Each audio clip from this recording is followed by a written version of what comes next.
The Joining the Dots podcast focuses on the many challenges facing education and how different approaches and innovations are needed to meet those challenges. Join co-hosts Matt Jessop and Kingsley as they have discussions with innovative educators, business leaders, policymakers, and other stakeholders, and guests looking at transforming the future of education. Morning, Paul. Thank you for joining us. Paul works at the University of Derby, and Paul, your LinkedIn post got my attention. I thought it was brilliant. I've read a few since, which are equally as good, but it was the one about bums on seats and our obsession with bums on seats. And in it, you sort of referenced the education system as being broken. So can you sort of tell me, and I don't disagree, I use the word screwed, not broken, but what makes you feel it? It's been an interesting LinkedIn post, actually, that one. It's got a great deal of interest. And I think that was because of the policy and the directives that came out, from Bridget Phillipson. And I guess it kind of really got my goat a bit. This obsession with get back into school because that's the best thing for you. And clearly, for some children, it is not the best thing for them. So I wrote this post based on my interest in online learning in particular and the work I'm doing with online schools, because they operate in a completely different way, and some of the way they work send children who've been excluded, with those who are refusing to go to school, has really been quite eye-opening and quite fascinating to see. And I just believe that's it was a missed opportunity following COVID, with the obsession to get back to as it was, before, get back to the status quo and normality.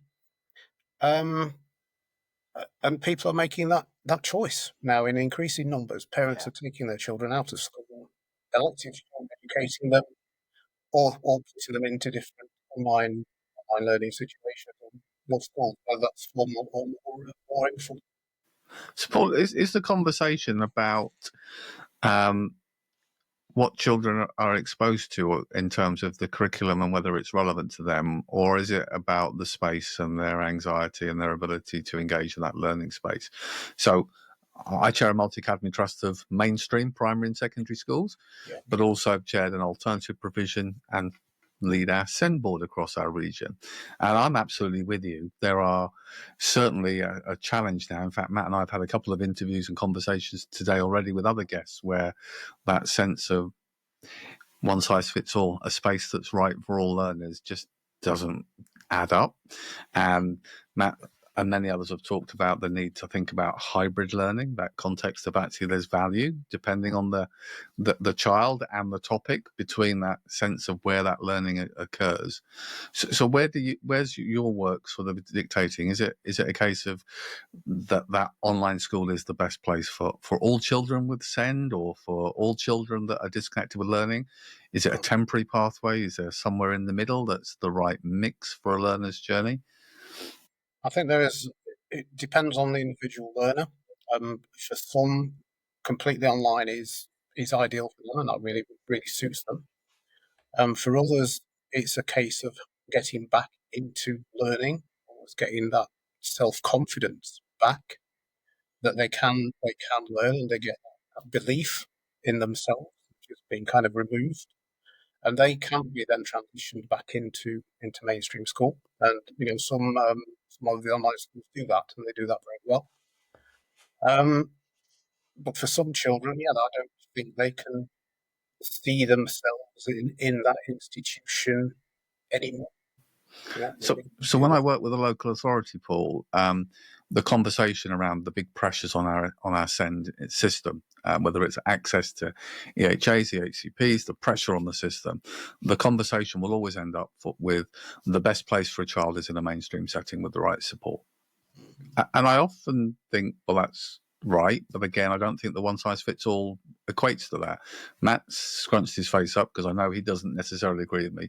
So when we say the best place for the child is in a mainstream setting, what are we missing? I think with children today, I think the support structures certainly aren't there, the support structures that they need, and that's not the fault of the schools at all. There just isn't the resource, and there aren't the staff to be able to support the needs of some of those children, I don't think. Um, the conversations with parents, I think a lot of parents have been disenfranchised now, so parents have almost lost belief as well. And that's particularly true of some SEND children. The parents often feel that not only the child's needs aren't being met, but also their needs as a family aren't being met. So for a school, you're then fighting a kind of a double-edged sword, aren't you? You're trying to convince the child that this place is the best place for you, but also if parents don't believe that, then how can you convince the child? That's really, really difficult for them.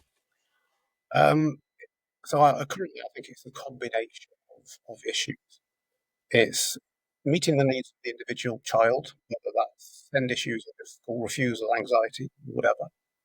It's the communication with parents now who are starting to lose belief in the system, I think, which is why the home education is so big. DFE statistics show that parents are choosing the lifestyle now because they're working from home. They want to spend time with the children. They expect that actually my child can be here with me and we can have a better family life by doing this. You can argue, I suppose, about the curriculum. I mean, dead white man's curriculum. That's a different definition, one of many we've had over the recent episodes. But also for some children, particularly from black minority ethnic backgrounds, they see themselves in that curriculum. And if you can't see yourself in the curriculum, how are you supposed to engage with it? So I think we're almost the case of a kind of a bit of a tipping point almost in education now. What do we do? Do we try and maintain this, kind of factory model, which it still is? You've got to get these qualifications. Where when you look at industry now and businesses, they're starting to prioritize individual skills, and they're employing people based on the skill set picked up, and that isn't necessarily from school. They're picking up from their YouTube channels, from their social media channels, from coding they've done, from apps they've made. That's how they're picking some of these kids up now. Thanks, Paul. Matt, how does that resonate with the different factors you've been kind of chewing the fat over on in terms of the right fit and place and space for children and their development? It all resonates, and I think, go back to your point about the best place for children with SEND is in mainstream with the right support, then that's probably the case for some, but not for all. And I think it just, everything comes back to this issue that one size fits all. But I'm listening to Paul, and I'm thinking, I agree with what Paul's saying. I agree with what you're saying, and what everybody says. It all comes back to we do need significant change, don't we? Tweaks aren't going to cut it, I'm afraid. I'm just worried about online schooling. I'd be keen to know what Paul thinks about accessibility, because I'm conscious from having looked at some online schools. I mean, certainly Minerva impresses me a lot at the moment. I know they've got hybrid aspects as well as fully online. But I've seen some others that are extortionate in terms of their costs, and that immediately removes them from the list of possibilities of so many families in the country. Do you see online schooling becoming more affordable? And what do you think of I think I did a post a while back about the concept of parents having a voucher, so they can, instead of the school getting their, say, £6,000 funded, they can use that voucher for an online school. Is that something that's feasible? Because somebody snapped back at me online saying it's the exact opposite of what we need. Didn't give me a reason, and they've probably got some very good reasons, but I haven't had them back yet. But what's your feelings on the accessibility issues of online school? Well, currently, all the online schools are either working with local authorities as alternative provision, or they are basically businesses. They are independent schools.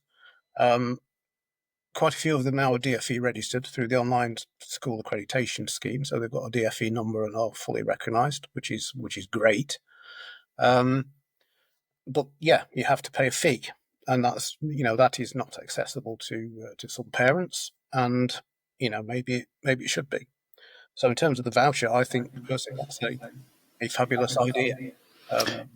Why? Politicians aren't going to support Paul and Matt on this one, I'm afraid, because No. the natural persuasion is if we agree and say, well, you can have a voucher and you can decide where, in essence, your ORPU funding is allocated. And if you choose to shop around, by association, the government's saying that's okay and you're welcome to. Whereas actually the narrative is, whilst it's happening, there's not a willingness to accept that's okay. There's a willingness to say, actually, our standardized model of education is the right one, and any deviations from that really are the exception to the rule.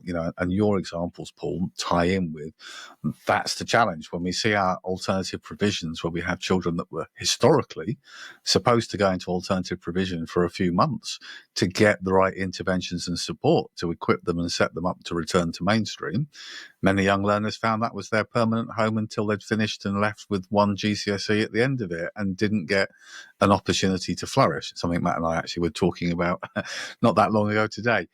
So in that context, finding a space that says actually there's a different way, where our biggest barrier for many of our learners is getting you in the school building, to you accessing a quality education online with the right resources and curriculum that might appeal to you, has got to be better than being held in a place for, dare I say it, the perception of naughty kids, rather than kids that have had really potentially challenging childhoods and really haven't figured a way to express and regulate those emotions yet.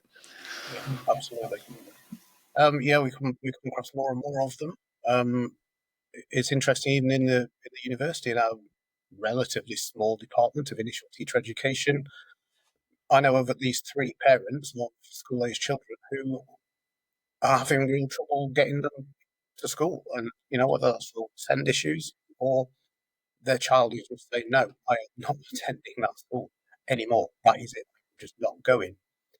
And these are intelligent, intellectual people with what you might, I don't hesitate to say, traditional middle class kind of values, and are kind of at the wit's end. What do they do? And the policy is heading in what direction. We'll fine you for not getting your kid into school. What good is that?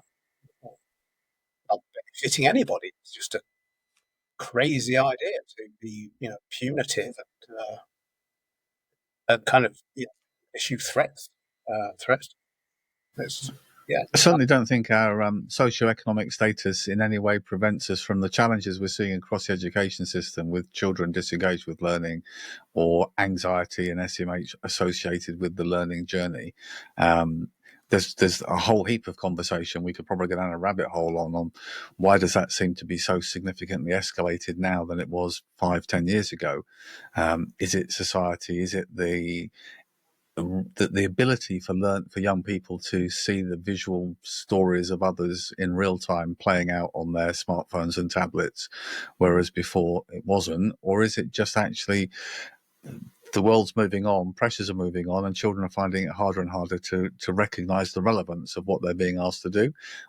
Sometimes that's a tough call when it's a very young child to be talking about relevance. It has to be about nurture and finding something where a child feels that they're in a safe, happy place to thrive.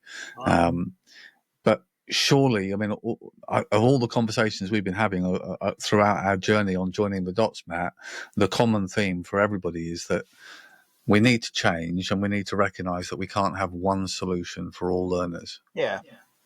I think within that as well, and alongside that, there's almost a disconnect between primary and secondary and FE and FE and HE. So from Paul's perspective, what do you think the most significant disconnect between secondary and higher education, and what would you do about them? The disconnect between secondary and higher ed. It doesn't always feel like it's a seamless journey from secondary to higher education, because if we've got this one pathway, how could it be improved? Well, we're a post-92 university at Derby, so a lot of our students are not from the kind of higher academic background in terms of A-level results. They've got a lot more vocational kind of qualifications, kind of middle range A-level grades. And so that journey is challenging for them to head into into higher education. We suffer, I think, in a simple way, sometimes as scholars, in the way that students still have those kind of anxiety issues when they come into HE, and they've still got the same kind of almost curriculum model of here's some stuff, here's some stuff, learn it and tell it us back, which isn't great. But unfortunately, I think we're very good in the university contextualizing that learning into something which is relevant and meaningful to those children, or to those students rather. And I think that's possibly missing in schools. You look at, say, the content. Here's your GCSE geography. This is what you're going to learn. Is it relevant to you and your kind of background and your experiences? Possibly not. Do you? Yeah. What do you see of yourself in this? Do you think universities working backwards towards schools, talking about Matt's question about that kind of that link between the two, when taking our choices of whether it's our A levels or vocational qualifications, firstly, maybe there needs to be a culture shift that there isn't one's better than the other. They're different. Would be a handy thing. Certainly be handy for parents. Same with apprenticeships. Not to always look at them as being something that as a last resort, rather than actually a very valid pathway. But do you think there could be better connectivity and understanding that the choices that a child makes post 16, how that links into their choices when it comes to further education and how those pathways are interlinked? Because it feels to me lots of the challenge is you've got this list of subjects and you've got to pick 3, as opposed to understanding the relevance of that and how it will unlock opportunities for career pathways.